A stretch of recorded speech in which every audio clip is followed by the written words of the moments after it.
ინფრასტრუქტურის მინისტრმა და დეპუტატმა ზაქარია ქუცაშვილმა თბილისი თიანეთის გზის სარეაბილიტაციო მონაკვეთი დაათვალიერეს. სამუშაოები 2013 წელს დაიწყო და 2014 წლის ივნისში დასრულდა.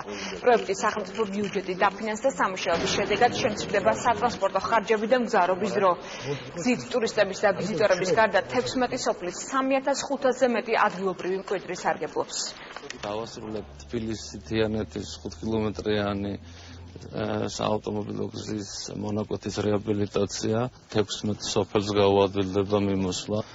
პარალელურად მიმდინარეობს თბილისი თიანეთის 13 კილომეტრიანი გზის რეაბილიტაცია. 2015 წლისთვის დაგეგმილი არის მსოფლიო ბანკის დაფინანსებით დამატებითი გზების რეაბილიტაციო სამუშაოები. ამ გზის გახსნას აქვს ორი განსაკუთრებული მნიშვნელობა. პირველი ის, რომ თიანეთი დაუკავშირდება თბილისს უსაფრთხო და კეთილმოწყობილი გზით და მეორე საბადოების ტყეები გახლავთ მსოფლიო ულამაზეს ტყეების 20-ში შესული.